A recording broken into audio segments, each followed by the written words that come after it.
Yesus dahsyat. Sama-sama bilang Yesus luar biasa. Bilang sama sebelah saudara, tidak ada yang seperti Yesus. Amin. Puji Tuhan, haleluya. Saudara gue yang kasih dalam Tuhan, saya percaya kita sudah diberkati lewat kesaksian tadi. Saya dorong saudara, apalagi yang suka menyanyi-menyanyi, saudara-saudara. Hidup ini ya kan, mesti dengar lagu-lagu rohani yang mantap-mantap kayak begitu. Daripada saudara cuma menyanyi, aku tanpamu butiran debu, ya kan. Aku terjatuh dan tak bisa bangkit lagi. Ya bagaimana, hancur dong. Udah jatuh nggak bisa bangkit lagi. Teguling-teguling kita di situ ya kan. Tapi lagu-lagu tadi itu memberkati ya kan. Jadi saudaraku yang kasih dalam Tuhan, saya pikir perlu ya kan. Lagu-lagu seperti itu memberkati. Jadi saya dorong setiap saudara sekalian ya kan. Untuk diberkati di dalam acara tersebut. Undangan ada di luar, saya percaya 25.000 tidak merugikan saudara. Tapi 25.000 akan membawa saudara pada sukacita yang luar biasa. Amin. Puji Tuhan ya. Terima kasih buat dukungan doa saudara sekalian. Acara kita yang ada di mana itu? Di Palangkaraya dan Kuala Kurun kemarin berjalan dengan luar biasa. Kuala Kurun itu 160 km dari Palangkaraya saudara-saudara. 3 jam. 3,5 jam perjalanan. Kabupatennya namanya Gunung Mas. Dan luar biasa Tuhan bekerja di sana, saudara-saudara. Dari Palangkaraya sampai Kuala Kurun banyak jiwa-jiwa diberkati, banyak jiwa-jiwa mengalami lawatan Tuhan. Dan saya percaya betul, saya tidak pernah percaya ada pendeta yang hebat, yang saya cuma percaya doa orang benar besar kuasanya, saudara-saudara. Amin. Orang buta melihat, orang tuli mendengar, dan ada seorang wanita yang ada tumor di payudaranya. Saat malam itu juga hilang sama sekali saudara-saudara karena kuasa Tuhan. Waduh, saya kagum melihat kuasa Tuhan bekerja dahsyat selama 2 malam tersebut saudara-saudara. Dan bantu doa, hari Selasa ini saya mesti ada di Pekanbaru. Lalu hari Rabunya saya harus ada di Bengkalis saudara-saudara. Bengkalis di mana lagi itu nggak tahu, saya juga lihat di peta susah ketemunya. Di Kabupaten Duri saudara-saudara. Jadi saya mesti KKR 2 hari berturut-turut di tempat-tempat tersebut. Bantu doa. Siangnya ada seminar, malamnya ada KKR. Bantu doa supaya hal-hal baik boleh Tuhan nyatakan. Karena saya percaya betul doa orang benar besar kuasanya. Amin. Puji Tuhan ya. Tanggal 17 sampai 26 saya akan ada di Tanah Perjanjian, saudara-saudara. Jadi saudara-saudara yang rindu untuk berangkat ke Tanah Perjanjian bisa mendaftar segera. Tempatnya sangat terbatas. Seingat saya tadi pagi saya dikasih kabar tinggal 15 kursi lagi yang mau mendaftar. Jadi kalau sudah mau mendaftar, daftar segera karena minggu depan, minggu pertama bulan Februari, pendaftarannya ditutup saudara-saudara. Saya berdoa minimal setiap jemaat yang Tuhan percayakan untuk saya gembalakan minimal seumur hidupnya 1 kali injak Tanah Perjanjian saudara-saudara. Ya kan? Kalau sampai 2 kali itu bonus. Tapi 1 kali minimal saudara-saudara. Sebelum kita lihat Yerusalem baru, Yerusalem lama kita injak-injak dulu saudara ya. Puji Tuhan, haleluya. Pegang Alkitab kita di tangan kanan. Angkat tinggi lewat kepala, tanda kita mengakui Alkitab kita sebagai otoritas tertinggi dalam kehidupan iman kita. Kita mau ucapkan bersama apa yang kita akui sebagai pengakuan iman kita. Sama-sama bilang sama saya sesuai dengan kesaksian Alkitab ini. Aku percaya Allahku Esa, Maha Kuasa dan Maha Besar. Aku percaya Yesus Kristus adalah Allah sendiri yang telah menjadi sama dengan manusia. Ia adalah juru selamat yang bertanggung jawab dan mengasihi aku. Aku percaya Roh Kudus adalah Roh Allah sendiri yang senantiasa menyertai dan membimbing kehidupanku.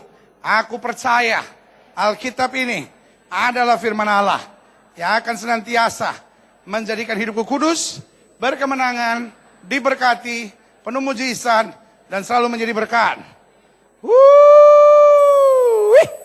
Amin. Right. Buka kitab kita sama-sama. Kita masih ada dalam pembahasan kita tentang an extraordinary prayer atau doa yang luar biasa. Dan hari ini secara khusus saya sedang membahas tentang the prayer of Elijah atau doa Elia. Doa Elia saya pelajari doa yang sederhana. Sama-sama bilang sama saya sederhana. My God is not a ribet God. Amin. Dalam hidup saya percaya Allah saya tidak ribet. Pokoknya jalan Tuhan pasti simpel. Kalau ribet pasti bukan dari Tuhan. Sesimpel itu. Amin. Saya pelajari doa di luar kekristenan itu ribet. Mesti ada yang dibakar. Mesti ada yang di depannya disembah.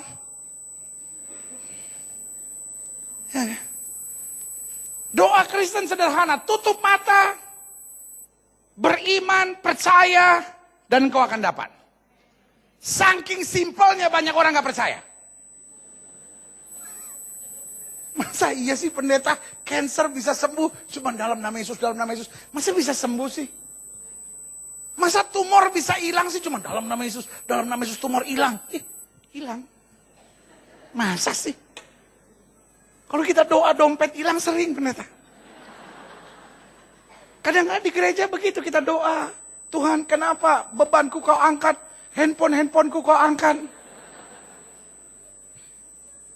Rupanya di gereja copet juga ada. Tolong yang copet angkat tangan. Di gereja kadang-kadang ada copet sama ada mata-mata. Ada mata-mata tahu dari gereja lain, dari apa. Di sini ada nggak yang mata-mata dari gereja lain? Tolong angkat tangan. Oh nggak ada. Kalau saya ngomong gitu sudah ketawa aja. Sebab kalau yang ketawa kan ketahuan, bukan. Yang lain ketawa dia gini. Malah jadi ketahuan dia mata-mata dari mana tahu. Iya kan? Santai aja saudara-saudara, ya kan? Saudaraku yang kekasih dalam Tuhan, doa Kristen itu sederhana. Repotnya saking sederhananya sampai kita nggak percaya. Masa iya sih pendeta cuma haleluya? Kayaknya nggak mungkin deh pendeta. Alkitab bicara Petrus panik. Karena perahunya hampir tenggelam. Yesus bangun naikkan doa sederhana, cuma 2 kata. Diam, tenanglah, selesai persoalan. Amin. Iya kan? Alkitab bicara Lazarus mati loh. Lazarus bukan bengek, bukan alergi, bukan mencret-mencret, dia mati. Inna ilahi wa inna ilahi roji'un, almarhum. Yesus berdiri depan kubur Lazarus cuma bilang gini, Lazarus keluar. 2 kata. Untung dia bilang Lazarus keluar. Coba dia bilang keluar, semua keluar.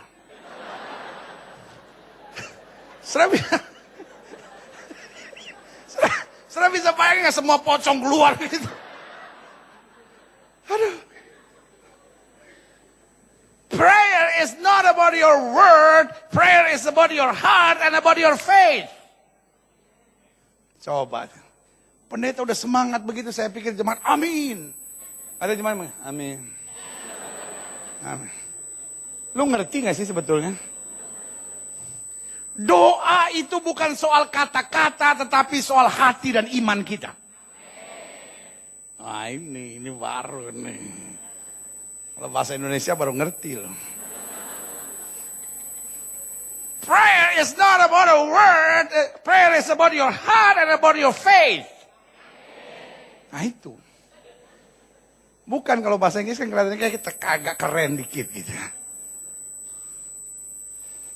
Makanya saya sebagai gembala sidang paling gak demen dengar orang bilang begini, pendeta saya gak bisa berdoa.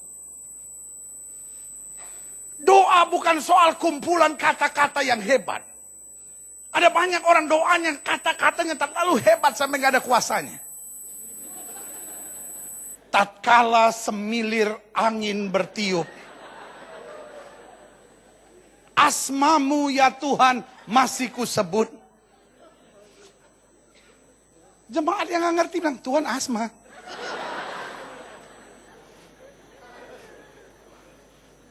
Saya ngerti mau saya. Ada banyak orang yang doanya begitu, aduh. Membuat bulu kuduk merinding. Jiwa ini masih bergetar. Merasakan bulir-bulir cinta yang kau alirkan. Sampai malaikat bilang, gila puitis banget nih orang. Prayer is not about a nice words. Bukan soal perkataan yang luar biasa. Tapi doa soal hati yang bersih, iman yang teguh. Apapun yang kau katakan akan kau alami. Yang setuju katakan amin. Amin. Sehingga doa Elia, kalau saya boleh beri judul, maka doa ini saya beri judul doa sederhana yang berdampak luar biasa. Bukan doanya harus luar biasa. Impact-nya harus luar biasa. Amin. Ini yang kita mau belajar. Yakobus pasal 5 ayat 17 sampai ayat yang ke-18. Elia adalah manusia biasa sama seperti kita. Apa artinya? Artinya Elia juga bisa kecewa, Elia juga bisa lemah, Elia juga bisa sakit, Elia juga bisa goncang, Elia juga bisa sakit hati, Elia juga bisa tertekan, ya kan? Elia adalah manusia biasa sama seperti kita. Dan, haleluya, dikatakan apa? Ia telah bersungguh-sungguh berdoa.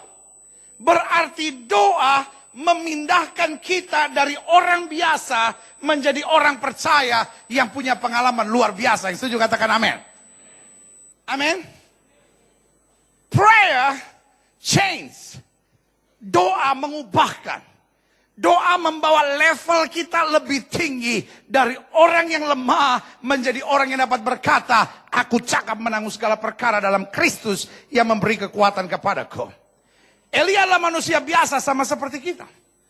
Artinya dia juga punya masalah, dia juga punya tekanan, dia punya juga masa-masa yang sulit. Tapi dia tidak menyerah. Astaga. Saya dengar gak sih saya ngomong? Ada kayak yang respons, amin gitu. Ini sudah ngeliatin saya. Sudah ngeliat saya udah curiga aja. Ini pasti pendeta gue timbangannya tambah.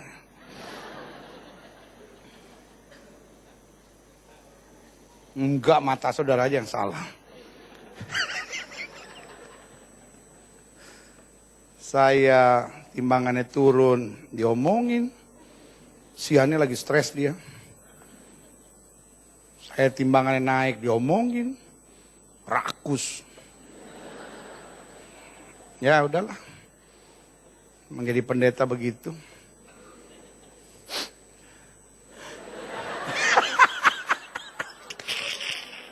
Gila, pendeta gue curhat. Elia adalah manusia biasa sama seperti kita. Dan ia telah bersungguh-sungguh berdoa supaya hujan jangan turun, dan hujan pun tidak turun di bumi selama 3 tahun dan 6 bulan. Nah, saudara yang nggak tahu cerita ini akan bertanya sama saya, pendeta, kenapa? Zaman itu juga ada banjir kah? No. Persoalannya, Elia mulai jengkel sama Ahab. Who is Ahab? Siapa itu Ahab? Ahab is the king of Israel. Ahab itu raja Israel. Nah, Ahab ini sebenarnya takut akan Tuhan. Tetapi dia punya istri, namanya Isabel. Namanya bagus tapi kelakuannya beda. Iya, ada banyak orang nama sama kelakuan beda. Ada orang namanya Darmawan, tapi pelitnya minta ampun. Ada orang namanya hartawan, tapi miskinnya minta ampun. Iya. Ada orang Batak namanya Ingot.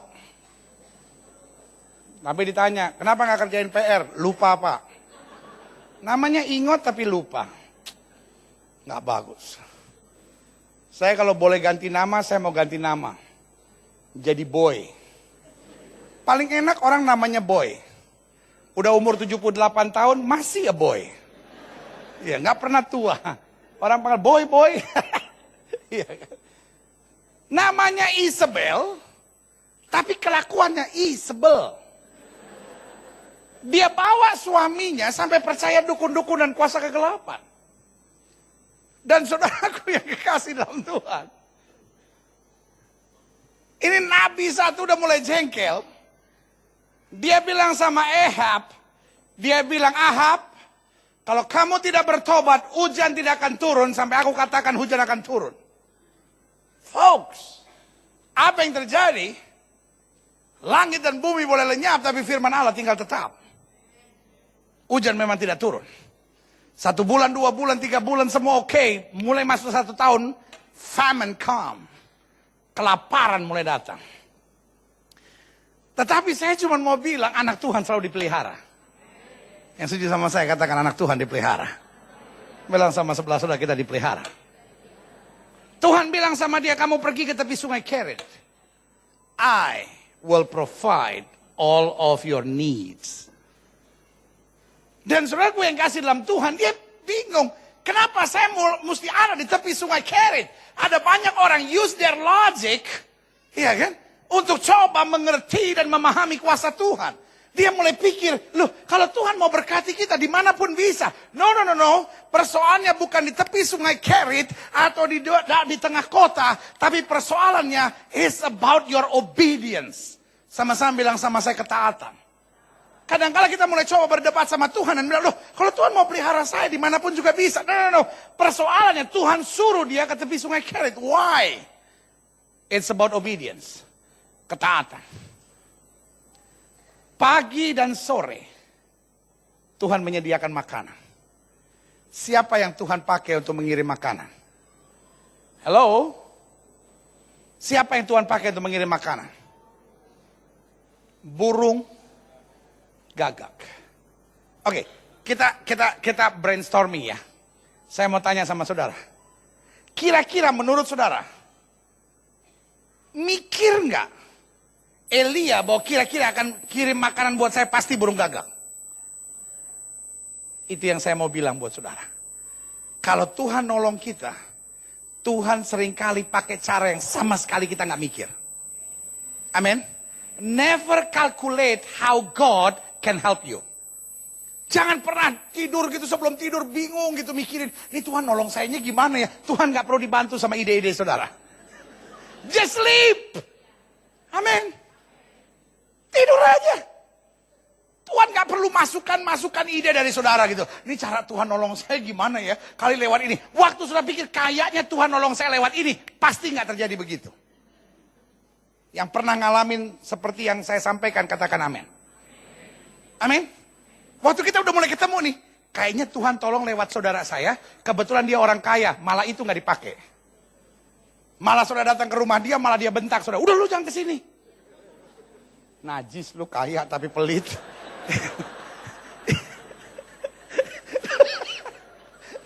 Justru ketika orang yang sudah nggak duga, cara yang sudah nggak pernah pikirin.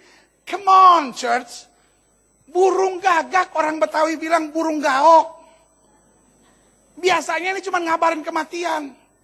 Orang Indonesia kan percaya yang aneh-aneh. Burung gaok bunyi, gaok. Ini kayaknya ada yang mau mati nih.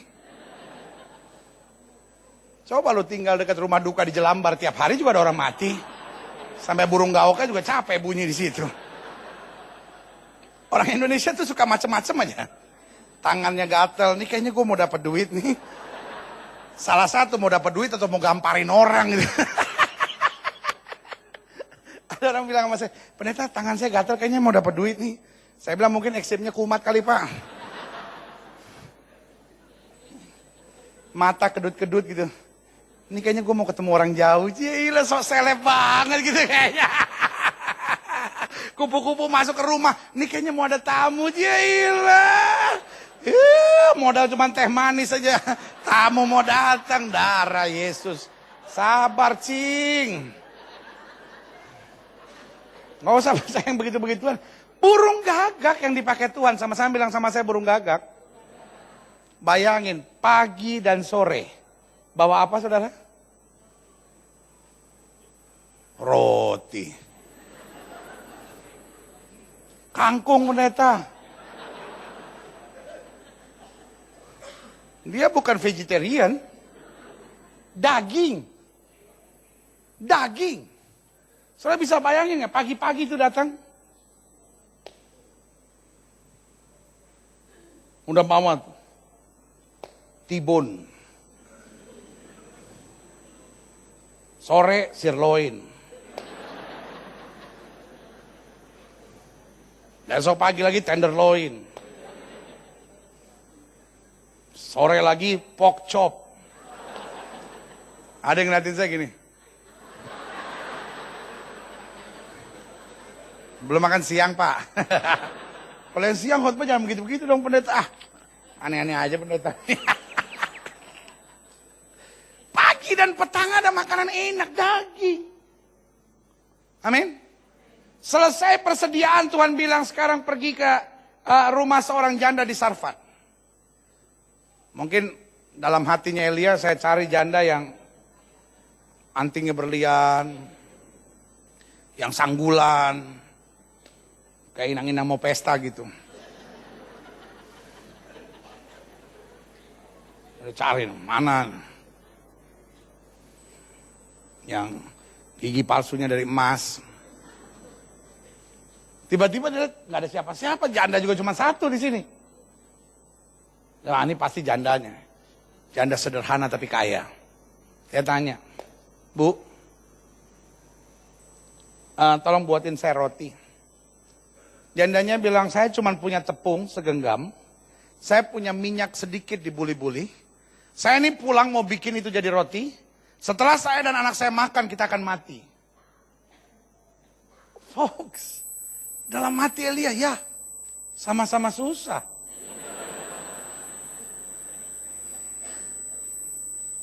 Tapi Elia, confidence-nya kuat banget. Elia bilang gini, sediakan roti buat aku dulu. Folks, janda ini bisa bilang, kamu punya otak gak? Buat saya aja gak ada, tapi ini yang saya belajar. Janda ini, honor God and honor man of God. Dia menghargai Tuhan, dia menghargai hamba Tuhan, dia menghargai pekerjaan Tuhan. Dan setiap orang yang menghargai Tuhan, menghargai hamba Tuhan, menghargai pekerjaan Tuhan, pasti diberkati Tuhan luar biasa. Yang setuju katakan amin. Amin. Tenang aja. Dia bilang, if that is what you want, I'll do it for you. Dia buat. Dan Alkitab bilang mulai dari hari itu, tepung dan minyak tidak pernah habis. Yang setuju katakan amin. Sampai selesai semuanya, Tuhan bilang, okay, come and see Ahab now. Sekarang kamu datang kepada Ahab. Dosanya udah kelewatan. Dia kumpulkan 450 nabi Baal dan 400 nabi Asyera kamu hadapi. Bayangkan Ahab tetap tidak mau bertobat meskipun hujan tidak turun. Berarti kelaparan sudah terjadi di mana-mana, Ahab tetap tidak mau bertobat. Malah dia kumpulin dukun-dukun dan paranormal, 450 nabi Asyera, 450 nabi Baal dan 400 nabi Asyera. Dia datang kepada Ahab dan dia bilang, sampai berapa lama lagi kamu mau membuat bangsa ini bercabang? We will prove. Kita akan buat sebuah kontes. Allah mana yang lebih hebat. Kumpulkan semua 450 nabi Baal dan 400 nabi Asyera. Waduh, berani banget. 850 dukun dan paranormal. Orang sekarang satu aja udah stres. Pendeta, tapi dia pakai dukun loh pendeta.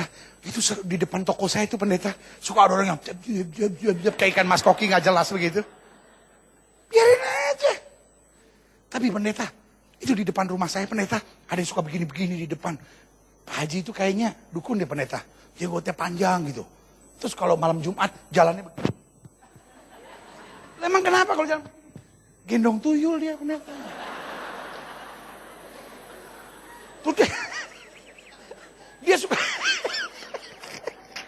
dia suka depan, lewat rumah depan saya begini-begini nih pendeta. Sampai jari-jarinya terlepas, biarin aja. Gak usah pusing. Ya, roh di dalam kita lebih besar ya, roh yang alam dunia ini. Amin. Selama hidupmu benar, orang mau pakai dukun, kayak orang mau pakai santet, kayak orang mau pakai apa. Tuhan robah setiap kutuk menjadi berkat dalam hidup saudara. Amin. 450 nabi Baal, 400 nabi Asyera. Kemarin hari Jumat saya khotbah Natalan Gerindra. Saya tuh paling gak demen urusan-urusan partai itu. Ya kan, partai kan kita gak ngerti apa-apa. Namanya juga kita pendeta, taunya juga ayat. Partai lagi, apalagi tahu politik. Tapi karena diundang, saya pikir, udahlah beritakan firman, udah sampailah. Namanya, ini kan saya khotbah aja. Saya bilang, saudara-saudara, banyak orang Kristen bodoh sekarang. Masa udah Kristen, pegang Alkitab di tangan kanan, tangan kiri. Di apa itu namanya, saku kiri, ada jimat. Orang Kristen yang percaya dukun-dukun gitu, goblok saya bilang. Udah tenang aja, saya khotbah aja terus. Setengah khotbah saya lihat ini di depan pakai baju hitam-hitam siapa? Ya Permadi, nggak taunya. Pantesin aja saya berasa kok tadi ada yang ngeliatin saya kayak nggak enak gitu. Mungkin dalam hatinya, lu yang goblok, lu yang goblok. Dalam hati saya, untung nggak dari tadi gue lihat. Untung baru setengah khotbah baru lihat. Aduh. Siapa suruh lagi pakai baju hitam-hitam jadi nggak kelihatan. Ya. Dia dengan tenang dia bilang, ayo kita buktikan Allah mana yang lebih hebat. Folks, dikumpulin 850. Lalu apa yang terjadi? Elia mulai bilang, karena kamu banyak, kamu duluan. Wih, saya kagum lihat itu. Kita ini kadang-kala karena merasa minoritas menuntut fasilitas. Minta dikasihani, kita kan minoritas, harusnya kita akan dibantu. Roh di dalam kita lebih besar dari roh yang ada dalam dunia ini. Yang menyertai kita lebih banyak. Sama-sama bilang sama saya, kita nggak butuh dikasihanin. Kita punya Tuhan yang hebat. Yang setuju sama saya katakan amin. Tepuk sebelah saudara bilang kita nggak butuh dikasihanin. Dengan tenangnya dia bilang kamu mulai duluan. Mereka teriak-teriak memanggil nama Allah. Yang saya bilang saya kagum sama Elia. Alkitab tidak bilang maka Elia kemudian ke pojok. Berdoa sambil gemetar dan bilang Tuhan tolong sekarang Tuhan. Jangankan api, macis juga jangan Tuhan kirim. Tahu macis, korek. Macis. Enggak. Dia yakin betul Allah tidak mungkin permalukan dia. Dia malah bercanda. Dia malah bilang gini, panggil kurang keras. Mungkin Tuhan lagi tidur dan belum bangun. Panggil lebih keras, mungkin Tuhan mau lagi jalan-jalan dan belum kembali. Bayangkan kalau Elia hidup di zaman sekarang, ketua-ketua sinode pasti udah kritik. Nabi apaan sih bercanda-bercanda terus?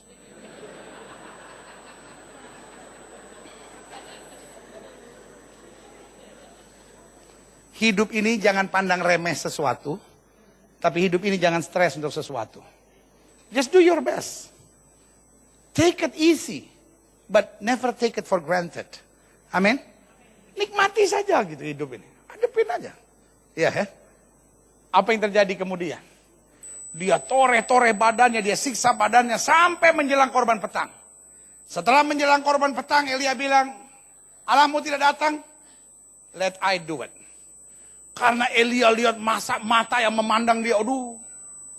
Orang tuh kalau iri sama kita, orang tuh kalau curiga sama kita, ngelihat kita aja kayak bola matanya mau keluar gitu.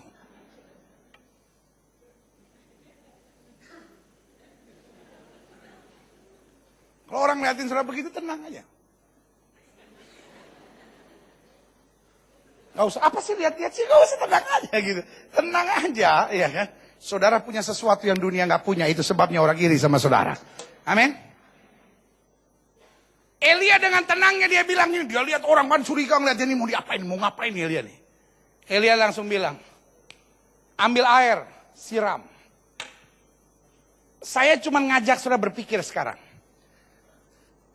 3,5 tahun hujan tidak turun. Selama 3,5 tahun hujan tidak turun, apa yang paling berharga? Water, air. Betul? Nah, untuk sesuatu yang gak penting, untuk cuman siram, korban ini. Karena Elia lihat semua tuh kayak mandang dia gimana. Elia bilang, siram. Coba saudara pikir sekarang. 3,5 tahun hujan gak turun, apa yang paling berharga? Air. Kalau masih ada yang punya air, itu pasti air simpanan. Yang khusus mereka simpan, either untuk mandi, either untuk minum, either untuk sesuatu yang sangat penting yang mereka perlukan. Tetapi demi ambisinya, mereka siram air itu ke korban itu. Artinya apa? Orang kalau niatnya, hatinya memang busuk, dia rela korbankan apa saja hanya untuk melihat saudara jatuh. Udah gak usah bertobat sekarang. Ada yang lihat saya? Iya, gue suka begitu. Ada orang rela ngorbanin apa saja hanya supaya ngelihat orang lain jatuh. Folks, Elia ngelihat mereka begitu semangat siram air dan Elia tahu ini sesuatu yang sangat berharga. Elia bilang kurang, siram lagi. Nah, itu yang saya mau bilang.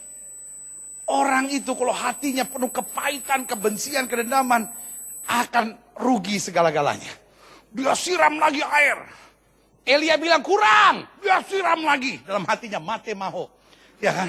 Mampuslah kau sekarang. Ya kan? Dalam hatinya lihat. Kalaupun api sampai turun dari sorga, pas kena langsung mati karena basah. Elia bilang siram lagi.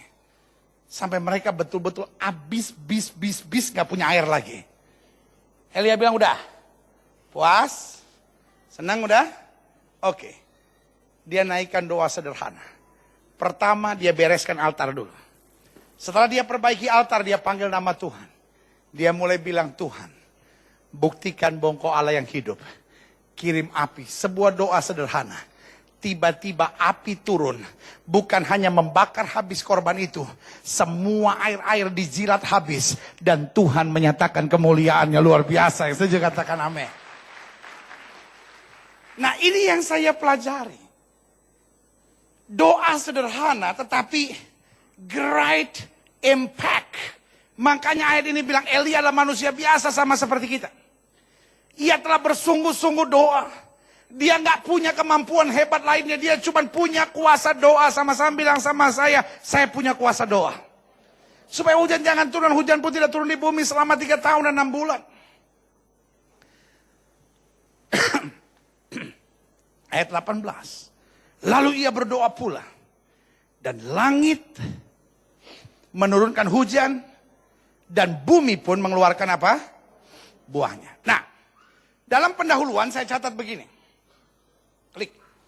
Elia sama seperti kita. Sama-sama bilang sama saya, Elia sama seperti kita. Tapi sekarang ada tanda tanya besar. Elia sama seperti kita, namun kenapa kita tidak sama dengan Elia? Pernah nggak saudara mulai bertanya secara kritis? Elia kan manusia biasa sama seperti kita. Tapi kenapa kita nggak mengalami kuasa sama seperti Elia? Dia nggak punya syarat yang hebat kok. Dia juga bisa lemah, dia juga bisa goyang, dia juga bisa goncang. Kenapa kita nggak bisa sama? Nah, saya coba pelajari. Kita tidak bisa sama dengan Elia. Karena kita punya 4 persoalan serius. Yang pertama, karena kekristenan kita tidak punya prinsip. Sama-sama bilang sama saya tidak punya prinsip. Elia nggak mau tahu mau itu Ahab raja ke, dia nggak mau tahu Isabel itu istri raja ke, dia nggak mau tahu jumlah Nabi Baal 450 ke, dia nggak mau tahu jumlah Nabi Asyera 400 ke. Salah adalah salah, dia nyatakan kebenaran. Saya mungkin menatap saya dan bilang, jadi punya prinsip itu seperti orang kepala batu dong, beda. Beda. Saudara tahu nggak bedanya kepala batu sama punya prinsip? Halo? Halo? Ini masih hidup gak sih? Oke, saudara tahu nggak bedanya kepala batu sama punya prinsip? Hah? Apa? Apa bedanya kepala batu sama punya prinsip? Gampang. Kepala batu itu, tunjuk sebelah saudara, kepala batu itu elu.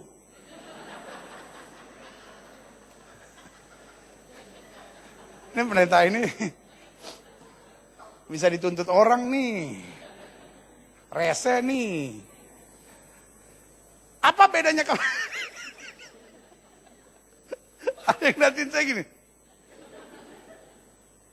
Gak boleh gitu, dosa lu. Melototin pendeta tuh salah. Kalau pendeta lihat jemaatnya sambil nunjuk itu tuh karena cinta. Kalau saudara melototin saya, dosa lu. Ya, ulang. Apa bedanya kepala batu sama punya prinsip? Kepala batu tuh fokusnya diri saya sendiri. Kenikmatan saya, keuntungan saya, kepentingan saya, kesukaan saya, itu kepala batu. Orang kepala batu nggak mau tahu halal atau haram, pokoknya saya untung, saya senang, saya suka, saya merasa diberkati, saya merasa enak, itu saya pertahankan sampai tetes darah saya penghabisan. Ya. Tapi punya prinsip beda. Punya prinsip itu saya harus pegang pada kebenaran. Dan orang yang punya prinsip kadang-kala justru mengorbankan dirinya sendiri. Orang yang punya prinsip nggak mau tahu. Pokoknya kalau Tuhan sudah bilang mau capek atau tidak capek, ini firman Tuhan, saya harus praktekkan. Seberat apapun tetap saya jalankan. Yang setuju katakan amin. Nah, orang-orang punya prinsip. Biasanya langkah-langkah pertamanya itu berat. Perhatikan deh. Dunia ini terlalu banyak penjilat sama tukang cari muka. Bilang sama sebelah saudara, lu jangan gitu ya. I am your pastor. Saya gembala saudara. Tugas saya bukan cuma khotbah buat saudara. Tugas saya membangun solid foundation in your life. Amin. Buat apa bisnis saudara maju hari ini tapi hasil menjilat dan hasil cari muka? Orang yang jago menjilat, jago cari muka, naiknya cepat. Tapi jatuhnya sakit. Tapi orang yang punya prinsip, naiknya itu berat. Lihat Yusuf, punya prinsip, dibuang dulu dalam penjara. Lihat Daniel, punya prinsip, dibuang dulu ke gua singa. Orang yang punya prinsip, langkah awalnya itu berat. Tapi setelah dia lewati badai pertama, dia akan naik terus ke puncak gunung batu bersama dengan Tuhan. Yang setuju katakan amin. Amin. Dunia sekarang sedang memberi kesempatan seluas-luasnya untuk para penjilat dan tukang cari muka. Dan saya harus menasihati saudara. Saudara kalau orang kaya, kalau saudara orang sukses, kalau saudara orang berhasil, kalau saudara orang yang sedang dipakai Tuhan, hati-hati dengan para penjilat dan tukang cari muka. Yang menjatuhkan saudara seringkali bukan musuh saudara. Musuh membuat saudara lebih hati-hati, musuh membuat saudara lebih tekun, musuh membuat lebih saudara banyak berdoa. Tetapi justru yang bisa menjatuhkan saudara penjilat dan tukang cari muka. Yang selalu bilang, iya pak, benar pak, iya pak, benar pak. Kita udah kecebur nih, bapak kecebur ya, ya mati bapak ya. Hati-hati. Saya ngomong dari hati saya yang terdalam. Penjilat dan tukang cari muka itu bikin persoalan serius dalam hidup ini. Tapi Tuhan cari orang-orang yang punya prinsip. Punya prinsip bukan berarti engkau gak akan menghadapi masalah. Punya prinsip, engkau akan melewati badai yang besar. Tapi ada cara Tuhan untuk membuat engkau keluar sebagai pemenang dengan cara yang ajaib. Sama-sama bilang saya harus punya prinsip. Alkitab bilang kalau kamu tidak miring ke kiri maupun miring ke kanan, hidup kamu diberkati. Kamu tidak turun tapi naik, tidak menjadi ekor tapi menjadi kepala. Tuhan mencari pengusaha-pengusaha Kristen. Tuhan mencari orang-orang percaya yang punya prinsip dalam hidupnya. Sekali Yesus, tetap Yesus. Sekali kebenaran, tetap kebenaran. Sekali pegang firman Tuhan, tetap pegang firman Tuhan. Sekali melayani Tuhan, apapun harganya, tetap saya melayani Tuhan. Amin. Yang kedua, kenapa kita tidak bisa sama dengan Elia? Karena kekristenan kita hanya terfokus pada masalah dan persoalan. Sekarang jujur ya. Jujur ya. Pak, Bu, jujur ya. Kalau saudara hitung-hitung, jujur ya, masalah sama berkat dalam hidup saudara mana lebih banyak? Jangan ikut-ikutan, jujur. Jujur, sejujur-jujurnya. Kalau saudara hitung, masalah sama berkat dalam hidup saudara mana lebih banyak? Apa? Masalah atau berkat? Yang bilang masalah tuh orang stres. Ya tapi kan saya suruh jujur, pendeta, memang masalah saya banyak. Loh, saudara hitung nggak? Oksigen yang saudara tarik tiap hari itu gratis. Ngomong sama orang itu ada pulsanya. Betul nggak? Listrik ada pulsanya. Saudara bisa bayangin nggak kalau Tuhan kasih oksigen pakai pulsa? Nggak usah mahal-mahal, satu tarik nih. Rp1 saja. Nggak usah 100, nggak usah. Satu tarik Rp1, buangnya gratis deh. Gratis. Bisa bayangin nggak sementara saya khotbah ada jemaat yang begini. Temannya tanya, lu kenapa? Pulsa gua habis gila.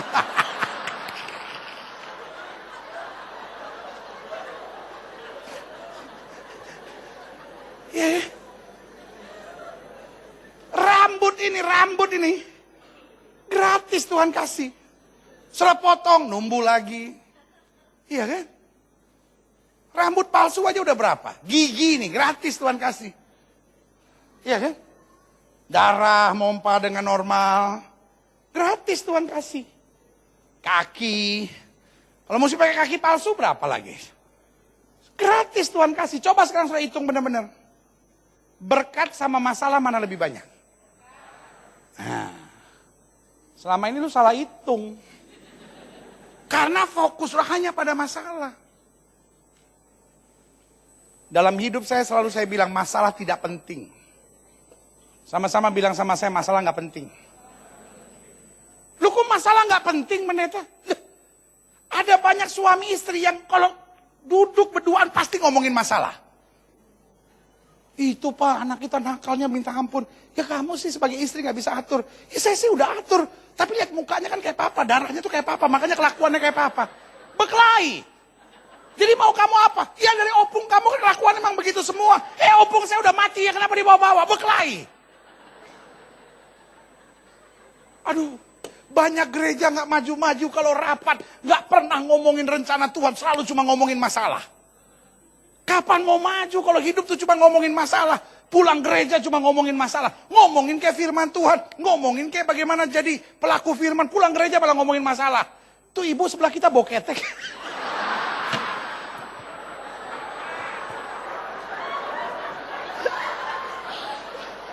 Aduh.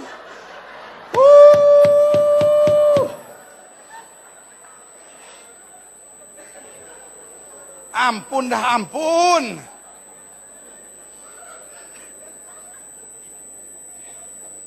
Kapan kita mau maju? Kita cuma ngomongin masalah terus. Itu yang ibu di depan gue itu.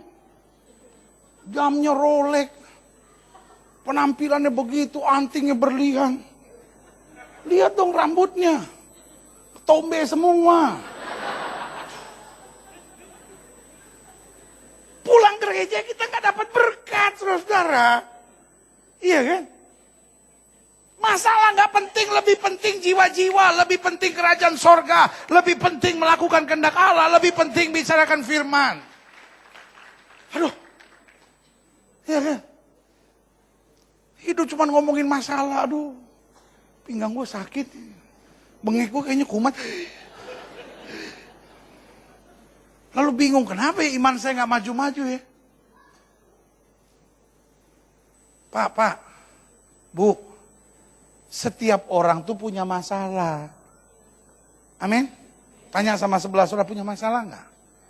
Punya masalah. Jadi kalau semua orang punya masalah, akhirnya ya nggak penting itu masalah. Kalau ternyata dari satu gereja cuma saudara punya masalah, ya itu penting. Pendeta cuma saya loh yang punya masalah, semua yang punya masalah. Loh iya kan? Saya mau tanya bapak-bapak, ibu-ibu yang sudah menikah punya masalah nggak? Punya kan? Apalagi yang nggak punya. Iya kan? Yang nggak punya istri, nggak punya suami, lebih berat lagi masalahnya. Kapan nih? Kapan? Bu. Yang suaminya ganteng, udah nggak usah bilang iya, suami nggak ganteng aja bilang iya kok. Maksud saya yang suaminya ganteng, Bu. Ibu suaminya nggak ganteng juga kok. Iya. Bu. Ibu-ibu yang suaminya ganteng, saya mau tanya ada masalah nggak? Bu.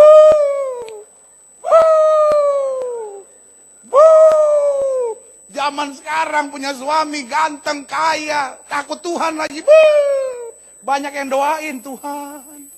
Perceraian kan nggak boleh, istrinya cepet angkat Tuhan.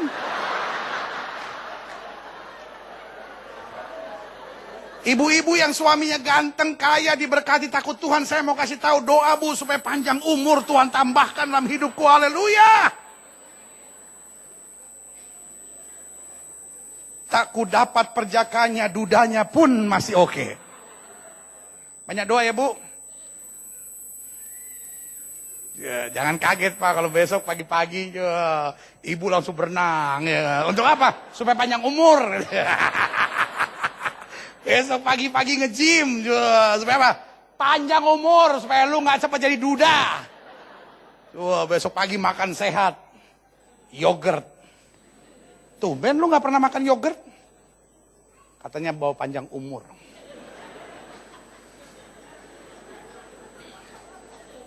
Bu, ibu-ibu yang suaminya ganteng Bu, banyak masalah gak Bu? Banyak pendeta. Ada aja pendeta, zaman sekarang pendeta. Ada tiba-tiba perempuan lewat, kelilingin 7 kali. Ini maksudnya apa nih? Tembok jadi itu aja bisa runtuh katanya. Aduh, ngaco dah. Ngaco. Sekarang saya mau tanya Bu, ibu-ibu yang suaminya jelek, gak apa-apa ya Bu ya, sama gembala kan harus terbuka kan? Masa di antara kita perlu ada dusta ya kan? Bu, orang lain gak perlu tahu Bu, cuma kita aja Bu. Kita kan sama-sama satu gereja Bu, apalagi kan gembala sendiri kan. Ibu-ibu yang suaminya jelek Bu, ada masalah gak? Iya pendeta, banyak masalahnya. Saya mikir kapan tuh kertambah ini satu.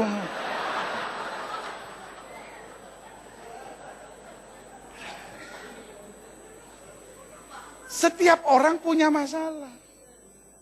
Jadi masalah ini nggak penting. Makanya selalu saya bilang, gue paling gregetan gitu kalau dengar orang bilang sama saya, pendeta, saya udah 3 hari ini nggak bisa tidur, pendeta. Masalah saya berat gitu. Saya mikir masalah, goblok. Benar, saya sih kalau ngomong apa adanya, sorry banget. Dengar ya Pak ya, dengar ya Bu ya. Memang kalau sudah 3 hari mikirin masalah, terus masalahnya selesai. Masalahnya nggak selesai, lunya lemes penyakitan. Ngerti nggak? Iya kan? Buat saya nggak bener aja gitu. Kapan sih kita bilang ini, aduh pendeta saya 3 hari nggak bisa tidur nih, mikirin kebaikan Tuhan. Nggak pernah kan? Kita kalau Tuhan amin, tidur. Kalau masalah bisa 3 hari. Nah orang yang ngomongin saudara aja udah tidur, udah ngorok sampai ngiler-ngiler. Elunya masih nggak bisa tidur, rugi banget. Sama-sama bilang sama saya, masalah nggak penting. Jauh lebih penting memikirkan jiwa-jiwa, jauh lebih penting memikirkan kemajuan pekerjaan Tuhan, jauh lebih penting mikirin kerajaan Allah serta kebenarannya, jauh lebih penting mikirin bagaimana kita beriman dan bertumbuh dalam terang Tuhan. Yang setuju katakan amin. Jadi mulai hari ini kalau orang ribut masalah, bilang, masalah nggak penting. Yang ketiga, kenapa kita tidak bisa sama dengan Elia? Karena kekristenan kita tidak memahami status dan otoritas kita dalam Kristus. Amin. Elia tidak melihat dirinya kecil berhadapan dengan 450 Nabi Baal dan 400 Nabi Asyera. Elia tidak merasa dirinya kecil karena berhadapan dengan Ahab, the king of Israel. Dia tahu persis who is he. Dia tahu persis siapa dia. Amin. Dia tahu persis. Dia bilang hujan tidak turun, tidak turun. Alkitab bilang apa saja yang kamu ucapkan, kalau kamu tidak bimbang tapi percaya, itu yang akan terjadi. Alkitab bilang kepadamu kuberikan kunci kerajaan sorga, apa yang kamu ikat di bumi terikat di sorga, apa yang kamu lepaskan di bumi terlepas di sorga.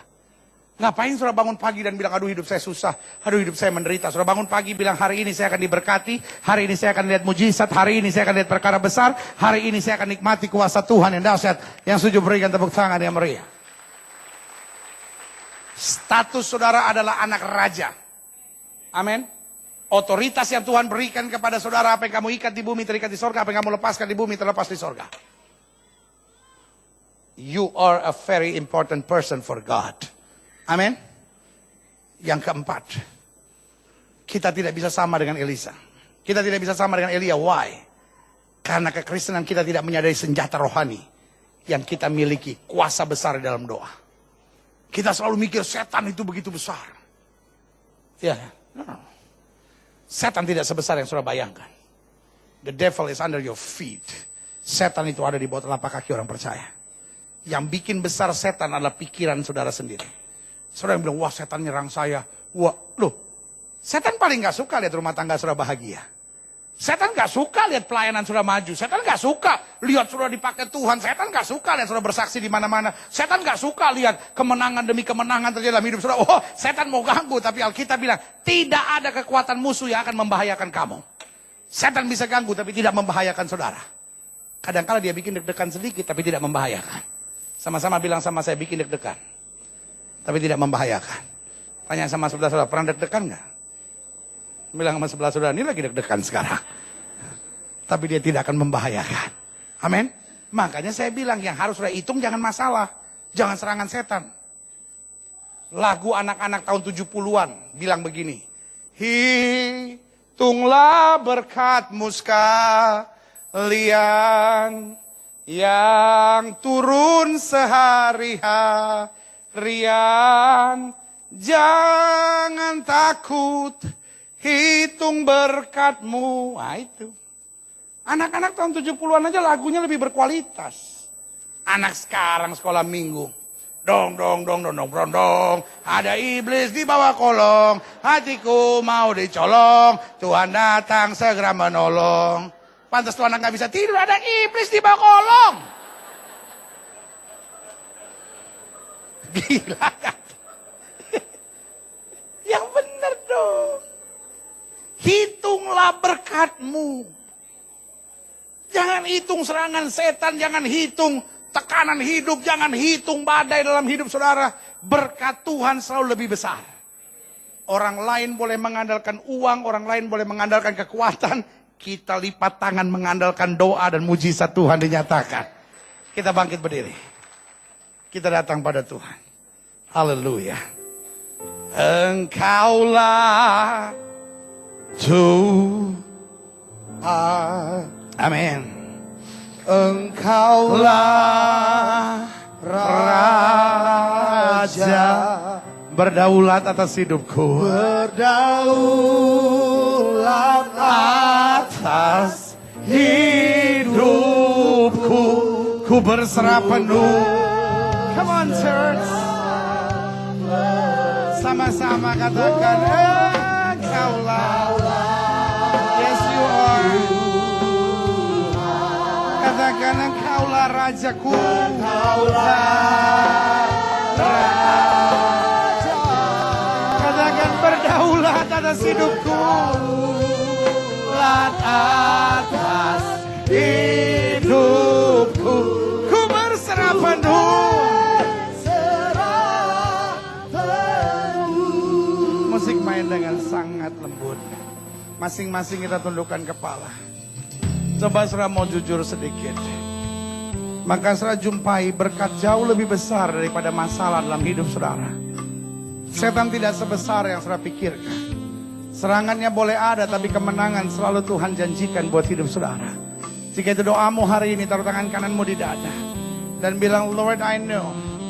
Sekarang aku tahu bahwa masalah gak penting, Tuhan jauh lebih penting.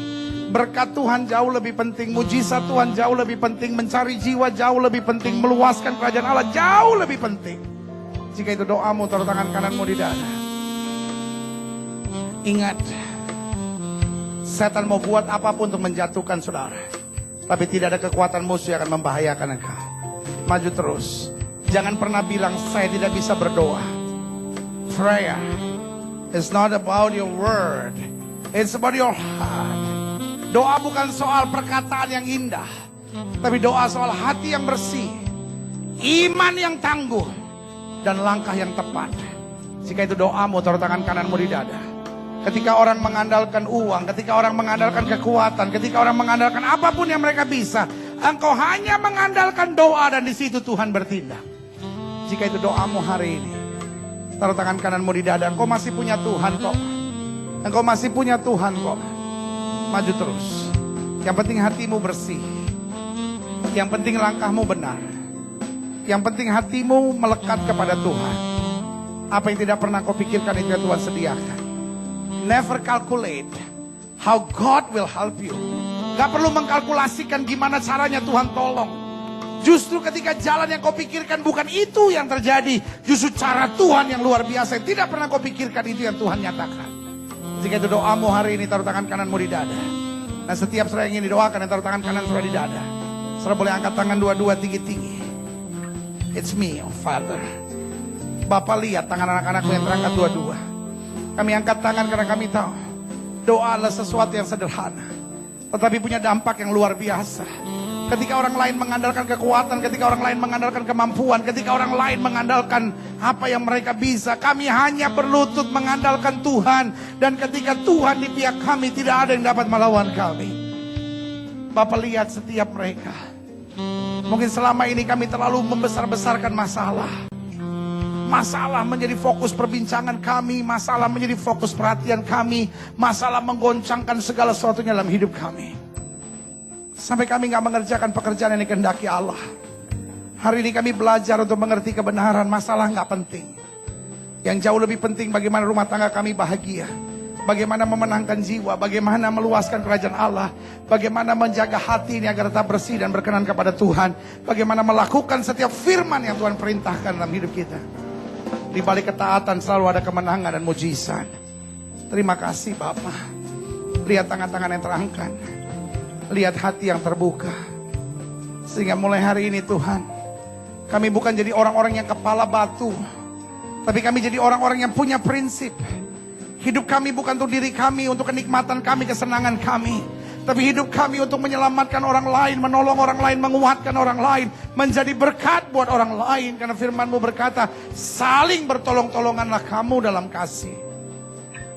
Kalau kami boleh jadi berkat buat orang lain, itu anugerah ya Allah.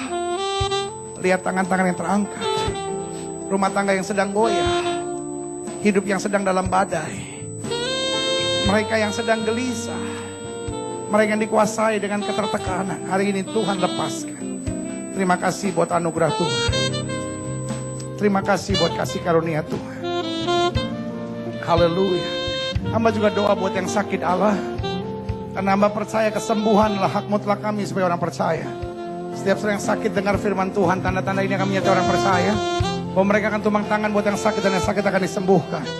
Jika kau sakit dan kau percaya kuasa kesembuhan Tuhan dengan iman, letakkan tangan kananmu di bagian tubuhmu yang sakit. Angkat tangan kirimu ke atas sebagai tanda kau bergantung, percaya, berharap sepenuhnya pada Tuhan. Kita doa Bapa, janjimu ya dan amin itu kami percaya. Firman-Mu berkata orang percaya akan tumpang tangan buat yang sakit dan yang sakit akan disembuhkan. Dengan iman kami praktekkan firman Tuhan ini. Kami letakkan tangan kanan kami di bagian tubuh kami yang sakit. Kami tolak sakit penyakit, kami tolak kelemahan tubuh, kami tolak campuran kegelapan, kami patahkan kuasanya di dalam nama Yesus. Hai setan sakit penyakit, kau tidak punya kuasa atas tubuh orang percaya. Karena tubuh kami telah dibeli harga mahal, itu darah Yesus. Oleh darah yang tercurah tubuh kami adalah bait Roh Kudus, bukan tempat penyakit. Kami perintahkan sekarang keluar dalam nama Yesus. Kuasa kesembuhan, berkat, mujizat mulai terjadi. Karena kami percaya Yesus kami tidak berubah dulu, kemarin, hari ini, dan sampai selama-lamanya. Dengan iman kami nyatakan, oleh bilur-bilur Yesus kami yang percaya, sudah dijamah dan disembuhkan Tuhan dengan kuasa-Mu yang luar biasa. Haleluya. Kami iman. Kami tahu janji-Mu ya dan amin. Terima kasih Bapa. Setiap saudara yang sudah doakan untuk kesembuhan, tanamkan dalam rohmu aku sembuh oleh bilur Yesus. Jangan bimbang. Karena Alkitab berkata sesuai dengan imanmu jadi padamu. Di atas kayu salib Yesus berkata sudah selesai. Semua harga dosa, harga penyakit, harga penderitaan sudah diselesaikan Yesus di atas kayu salib. Tinggal kita imani, kita tahu baginya tidak ada perkara yang mustahil. Silakan turunkan tangan, Tuhan berkati Bapa. Hamba mengasihi jemaat-Mu satu persatu. Apa yang Tuhan taruh di hati hamba sudah hamba sampaikan bagi umat-Mu. Hamba doa firman termeterai, apa saja yang mereka kerjakan berhasil dalam nama Yesus. Mereka gak turun tapi naik. Mereka gak jadi ekor, mereka jadi kepala. Hari-hari yang penuh mujizat boleh menjadi bagian hidup mereka. Jemaat yang baru pertama kali hadir Tuhan berkati. Jemaat yang berulang tahun Tuhan tambahkan segala sesuatunya dalam hidup mereka. Terima kasih Bapa. Di tangan hamba ada formulir-formulir doa dari umat Tuhan. Hamba angkat di hadapan hadirat Tuhan. Hamba berdoa di dalam nama Yesus. Sehingga setiap mereka menuliskan masalah pada formulir doa akan mengalami kemenangan, berkat, anugerah, mujizat, dan kuasa Tuhan yang sempurna di dalam nama Yesus. Terima kasih Bapa. Terima kasih. Jemaat yang berulang tahun, jemaat yang membutuhkan mujizat, satu persatu Tuhan lawat. Bangsa negara kami Indonesia selamatkan ya Allah. Gereja-gereja di mana-mana tempat Tuhan bela dengan kuasa-Mu. Gereja-Mu di tempat ini, Gereja Bethel Indonesia, Jemaat Glow Fellowship Center, Tuhan pakai terus untuk menegakkan kerajaan Allah dalam kebenaran dan kasih. Dan akhirnya setiap kami mau jadi terang Kristus, menjadi saksi Tuhan dimanapun kami berada. Kami boleh membawa damai sorgawi buat orang sekitar kami. Bahkan memenangkan jiwa bagi kemuliaan Tuhan.